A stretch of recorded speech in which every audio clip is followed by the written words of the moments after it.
our legendary racing heritage, all of our pioneering four-wheel drive experience, come together in one amazing new vehicle. Hi, I'm Sharon Tang and you're watching Evening Highlights. Crude prices are taking a bite out of big oil's margins and Petronas is definitely feeling it. The state oil firm is planning to slash as much as 50 billion ringgit in expenses over the next 4 years. The Wall Street Journal reported today that Petronas, Malaysia's only Fortune 500 company, will be cutting OPEX and CAPEX. Citing an internal memo to staff, the paper said that the oil company will also be deferring some projects. Also on the cards, a review of its business operating model, which means changing its existing organisation structure. The company is also reviewing contract positions not critical to core business activities in a bid to cut manpower costs. And the memo, Petronas Chief Executive Datuk Wan Zulkifli Wan Arifin said the company doesn't see crude oil prices recovering anytime soon. Prices have sagged by over 70% in the past 18 months as the market remains oversupplied. Yesterday, Brent crude touched its lowest level since 2003, falling to as low as $27.67 a barrel. It's currently trading above the $29 mark. With the government recalibration of the budget due, StanChart's head of economic research for ASEAN, Edward Lee, thinks that any of the tweaks will be small.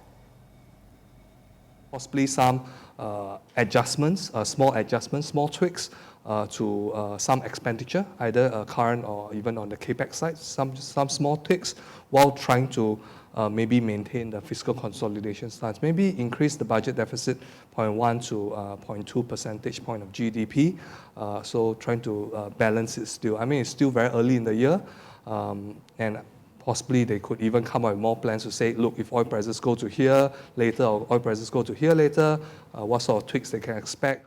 Lee also gave his headline number for the economy. Sure. In terms of headline number, I'm expecting growth at about 4.7%. I suspect I'm slightly on the higher side of consensus. I expect consumption to be the mainstay for growth, not exactly boosting growth, but continue as the main support for growth. Investments, I'm expecting it to be somewhat similar to what we get last year, which I think is a reasonable sort of assumption. Prime Minister Datuk Sri Najib Razak will announce the revised budget next Tuesday. Despite the economic uncertainties and the weaker ringgit, Perodua still managed to record its highest ever annual sales in 2015. The car maker sold more than 210,000 units, beating its target of 208,000 announced last January. Its president and CEO, Dato' Aminah Rashid Saleh, says sales were backed by strong demand for the Axia, Myvi and Alza models. The Axia alone contributed 46.7% of the total sales.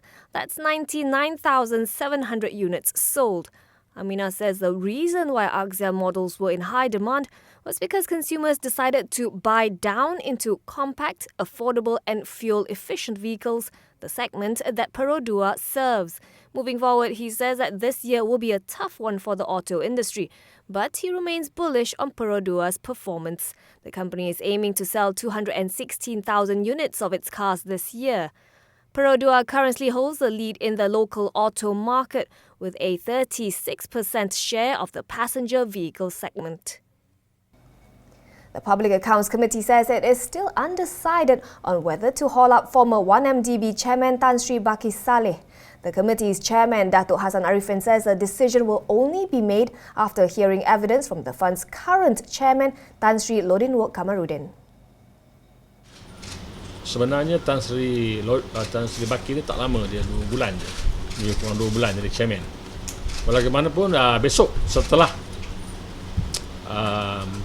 Tan Sri Lodin habis membuat penjelasan, kita akan putuskan sama ada kita perlu memanggil lagi Tan Sri Bakke. Lodin helmed 1MDB for 5 years as chairman. He will continue with his testimony tomorrow. And that wraps up Evening Highlights. I'm Sharon Tang. Thanks for watching.